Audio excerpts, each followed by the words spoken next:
নাহমাদুহু ওয়া নুসাল্লি আলা রাসূলিহিল কারীম আম্মা বা'দ ফাউযু বিল্লাহি মিনাশ শাইতানির রাজীম বিসমিল্লাহির রহমানির রহিম।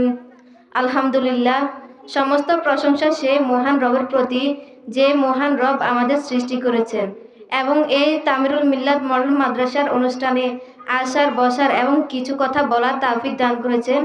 এজন্য সকলে শুকরিয়া আদায় করি। সকলে বলুন আলহামদুলিল্লাহ। আমি এখন আপনাদের সামনে বিশ্বনবী সুমহান জীবন চরিত্রের উপর সংক্ষেপে আলোচনা করব ইনশাআল্লাহ।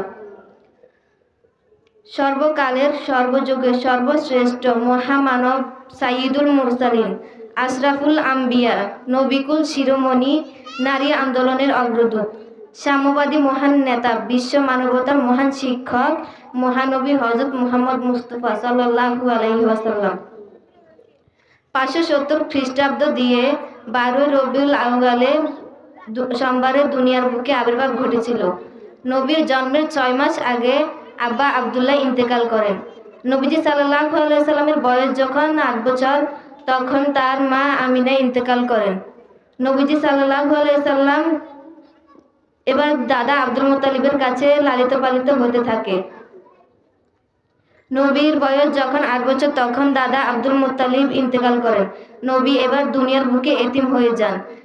ভাগ্যের নির্মম পরিহাস,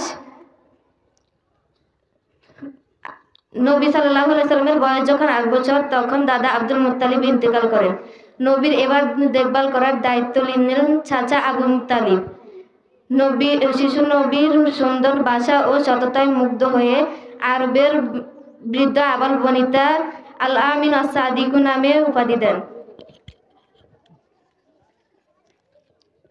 নবী হযরত মুহাম্মদ মুস্তাফা সাল্লাল্লাহু আলাইহি সাল্লাম ছিলেন নারী জাগরণের অগ্রদূত। নারীদের মর্যাদা দেওয়া হয়েছে ইসলামে। কন্যা সন্তানদের মর্যাদা, জাহিলি যুগে কন্যা সন্তানদের জীবিত কবর দেওয়া হতো। নবী সাল্লাল্লাহু আলাইহি সাল্লাম ঘোষণা দিলেন, কন্যাদের জীবিত কবর দেওয়া হারাম। তিনি আরো বলেন, যে 3টি কন্যা সন্তান পালন করবে, তাদের খাবারের ব্যবস্থা করবে, তাদের জন্য জান্নাত রয়েছে এবং জাহান্নামের আগুন তাকে স্পর্শ করবে না। স্ত্রী হিসেবে নারীদের অধিকার।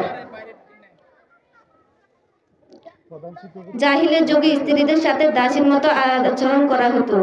প্রিয় নবী এসে এ অন্যায় আচরণ নিষেধ করেছেন।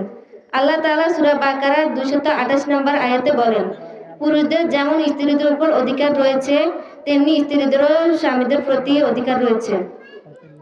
মা হিসেবে নারীদের মর্যাদা। নবী সাল্লাল্লাহু আলাইহি সাল্লাম বলেন, মায়ের পায়ের নিচে সন্তানের বেহেশত।